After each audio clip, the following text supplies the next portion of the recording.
Carta do mestre João Fares em relação do piloto anônimo. Pouca gente conhece esses dois materiais, esses dois documentos, que servem como fontes da história do Brasil colonial, sobretudo da descoberta portuguesa. O que são elas? Bom, primeiramente a carta do mestre João Fares. A carta do mestre João Fares é uma carta de cunho astronômico que, bom, traz algo curioso, porque é a primeira carta na história do Brasil a descrever a constelação Cruzeiro do Sul vista sobre o Brasil, né? Vista do Brasil. Então o mestre João Fares, ele, em 2 páginas, ele descreve uma série de conhecimentos cosmológicos e astronômicos, uma série de relações sobre isso. E a partir disso, ele que é um autor judeu sefaradita, ou seja, judeu que tem origem ibérica, ele descreve as constelações, as relações marítimas e como que pelo mar ele consegue observar o espaço, né? Ele faz descrições, inclusive, do chamado astrolábio, que é uma espécie de um instrumento quase medieval de observação, bem interessante. Já a relação do piloto anônimo, portanto, é um documento interessantíssimo. Por quê?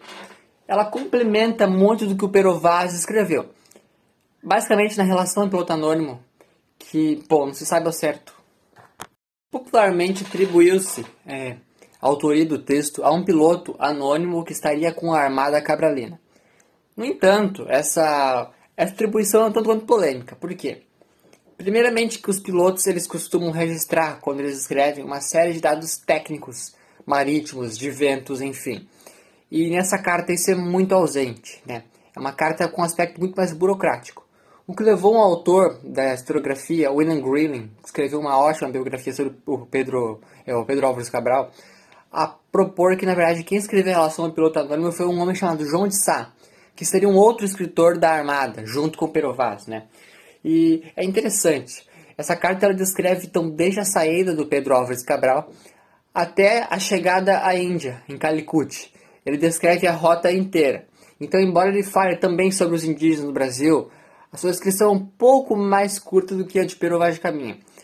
Ele fala muito então sobre a chegada em Calicut e lá ele fala de como aquilo deu muitos problemas, né? Como que o Pedro Álvares Cabral foi perseguido pela nobreza indiana e assim por diante, né?